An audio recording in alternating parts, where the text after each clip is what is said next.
like, how did y'all get some of the funding for some of the deals that you'd have done? You know what I mean? What would you recommend? What would you have done different? You know what I mean? Like in totality. You know what I mean? So let's talk funding. All right, so you want to jump out? Save your money, man. You know what I'm saying? Your money, I always save you, dog. Save money, save you. I like that. Just save your money. And a lot of people just get, I don't know, they get a chunk of money and, you know what I'm saying, they want to spend it, but you got to understand that chunk is nothing, you know what I'm saying? And just save your money. That'll be my advice on funding. But I mean, you can always find partners that'll connect the dots, that'll help you connect the dots and help you do what you can't do, or help you get what you ain't got. But for your own self, though, I just always say save your money, man. Yeah. So what about you? Let's talk funding. You know what I mean? Funding is save money and get creative with OPM. That's the biggest thing that I would say. OPM is other people's money. I think that a lot of people we carry. If you don't have to have all the parts at the end of the day. I think if you're creative enough at the end of the day, back to Denzel's point, is you can help connect the dots, you know. So I was in a position at the end of the day where I had the plan, I had the sweat equity willing to put in, and I had some funding of my own, but it was not adequate enough for both my acquisition as well as my rehab. Therefore, I had to get creative, met with partners and individuals who I knew, I'm gonna be real candid about this, individuals who I knew had funding or funds just sitting. I was working in the bank, and really and truly, I'm talking with different people at different real estate meetings and whatnot. A lot of people have funds, but don't know where to place it actively. Exactly. You know, and people are not they're not investing in the business; they're investing in the person. You know, so once I was able to deliver both my presentation of what my goal was, what my method was, and really their ROI, or their return on their investment, I think they saw the tenacity and the ambition in me and invested in me versus really in the business plan itself. Exactly. So that was how I got my first funding, really and truly. Yeah, Exactly. and my bad to cut you off, but to piggyback on what he said is other people's money, using all your resources around you and being educated to know what people around you might have. You know what I'm saying? So, you know what I'm saying? Like, you might have somebody around you, or maybe a mother or aunt or somebody like that, an uncle or something that might have a house that's paid off, that he owed nothing on, that it may be assessed at $300,000 now. You know what I'm saying? You can get $100,000, $200,000 spending, you know what I'm saying, in a line of credit, maybe spending $800, $900 a month. You know what I'm saying? So it's just all knowing what you can and can't do, being educated, and, you know what I'm saying, just using all your resources around you. Yeah, definitely. Let me piggyback off of resources and just money, and like not letting money scare you. You know what I mean? Because some, especially just coming in, you're gonna be like, man, who's gonna invest $100,000 or whatever the case may be. But when you get to a point where you really understand money, right? For example, let's say let's talk about exactly like how money works, right? So let's say if you have $100,000 in the bank, right?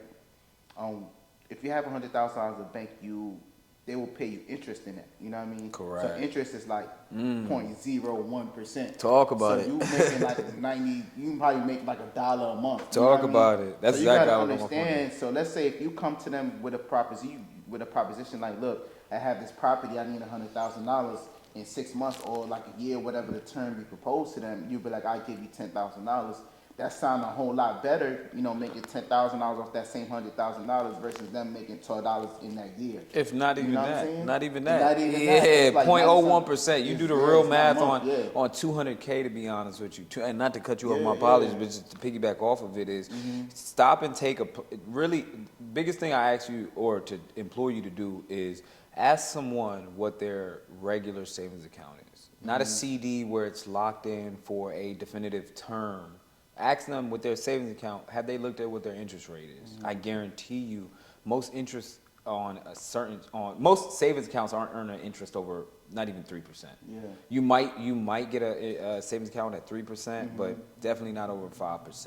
Yeah. At the end of the day, definitely not over 5%. And that 5% is at an annual percent yield, not even a monthly or bi-yearly percent yield. So, really and truly, on somebody sitting $200,000 on 5% in their account at the end of the day, you're not even remotely seeing back, not even a quarter or eighth of what you put into it. So when you stop and you take a plan to somebody where you're presenting to them 7, 9, 10% on their investment, and you're taking down the annual and doing it quarterly, bi-yearly, it's a lot more interesting and advantageous to them.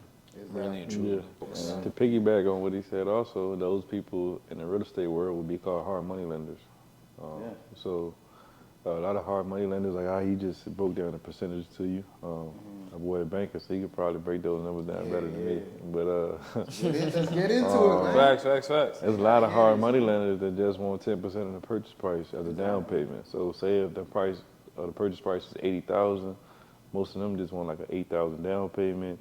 And then, I mean, they would charge you a little higher on the interest payment monthly, but I mean, it's all making it make sense. You know what I'm saying? What makes sense to you and making it make sense to them and as an investor, like how he just said, how much that $200,000 will be earning in a year. If you could say, hey, you can loan me that $100,000, I'm giving you $10,000 for that $100,000 initially. You know what I'm saying? I'm gonna have it back to you in 6 months. Exactly. You know what I'm saying? Like it makes sense. You know what I'm saying? Exactly. Right. Yeah, so like definitely, so you brought up hard money lenders, yeah. So I'm sure you dealt with a hard money lender, and I have too. You know what I mean? So like, I'm gonna let y'all talk about the traditional hard money lender, and I'll pose the position of the private. You talking about? I say private or just non-traditional hard money lender. Yeah, Okay. yeah, So please. let's talk about it. So share some of your experience with dealing with hard money lenders. Well, y'all may have had more experience than me. My experience with hard money lenders will be with the new construction property I'm building now. The hard money lender that I decided to work with, if you own your own land, you know what I'm saying? If you own your own land and you got your foundation done, that's basically the skin in the game they want you to have.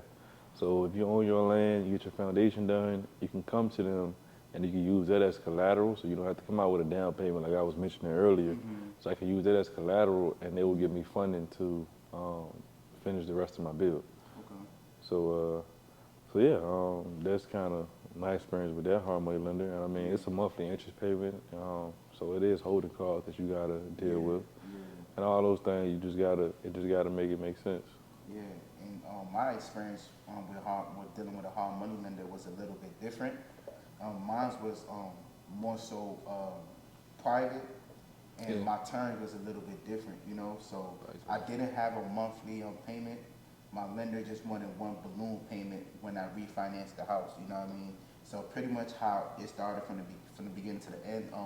He required 20% down of the monies borrowed, and then he wanted 10%, you know, at the end, and he gave me a 12-month term, you know what I mean? So I had a year to go ahead and finish the property, refinance, and give him back his money, you know. So the numbers that was typically good, you know. So that was a good deal. Didn't have no monthly interest, so I didn't really have to like worry about, you know, having that overhead. You know? So it was kind of a little bit. I had peace, you know what I'm saying. You know, I had peace, so to say. You know what I mean. So and so that's pretty much my experience with the hard money lender. You know, it was a good experience, and I would do it again. I would recommend. For somebody new that might not have the funds, you know what I mean, to do it, to go ahead and explore, you know, dealing with a hard money lender. There's so many different terms that you may find what's, you know, best for you. You know what I mean? So talk to them about. You wanted to say something, bro? No, I was just gonna say that's just another avenue. So those that's watching this, I don't know where you watching this at or what you watching on, but you may think like, okay, I need to have $100,000, $200,000 to flip a house when you really don't. You know what I'm saying? All you gotta have is a plan. Really and truly a plan that's foolproof. And some money saved up. You know what I mean? Some definitely. I won't say you can't walk. Yeah, I agree with that. I definitely agree with that. And some money saved up, and as well as if like 20% down, most hard money lenders typically require 20% down. So like I said, like I mentioned earlier in the video, when I bought my first house, I bought it straight off the MLS, and they only wanted like 3% down. You know what I mean?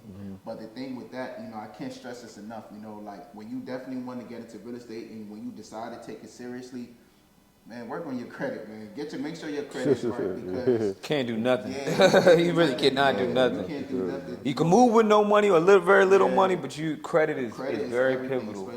especially like here in America. Like my first deal, my credit wasn't the best, so they gave me a hard time. You know what I mean? So definitely make sure, like, that's one advice I definitely like for anybody young coming in the game. Definitely just work on your credit and make sure. That's a big one, though. Yeah, that's definitely like, yeah. So whether it's you go through creditrepair.com or anybody private or whatever, just make sure you get your credit right, because trust me, it's going to make things easier for you. You know what I mean?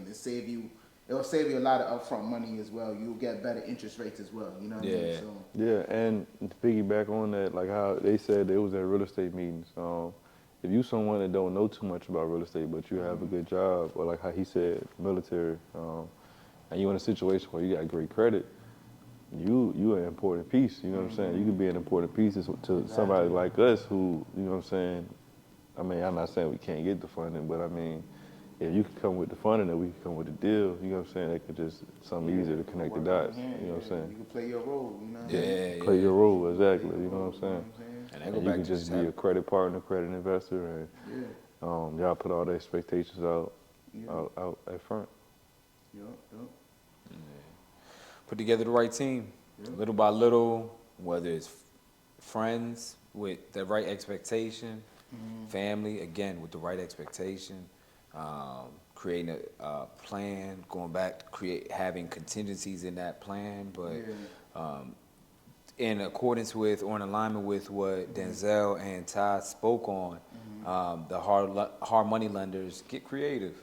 Get creative at the end of the day. You know, I'm laughing because when we're ready to go to the club and buy a table at the end of the day, or we're ready to take a trip across the ocean at the end of the day, we get creative with the right people that we want to put to go on that trip, the right people that we want to contribute to put that $100 on a bottle or whatever the case may be. So going back to Denzel's point and Ty's point, utilize your resources around you and maximize on the capability of everyone to be able to play their role to attributing to the bigger goal at the end of the day. So that's like, for me, like I said, I had, be candid. I had individuals around me who I knew had good funding, really and truly, military-wise, but I also knew did not have, I won't say the work ethic, but did not have the perseverance, essentially, that I had, that I knew it was going to take to be successful in the market or in the real estate field at the end of the day. So everybody has a role that contributes to the bigger goal. And I think that when you communicate that, you set the right expectations, and you're transparent enough to let them know, you don't got to tell them everything, but let them know, hey, your money is doing this, nothing. You know, really and truly. I always pose the question to all my investors. I'm like, show me what your active investment is. Not the passive investment. Passive investment, where you put your money into something at the end of the day and you just rely on the residual income from it, whatever the case may, whatever it is or whatever. So it may be real estate, but what are you actively putting your money into versus just another savings account, really and truly? And if you can't give that to me, if you're not saying stocks, crypto, and with those stocks and crypto, you got to be active on them daily, weekly.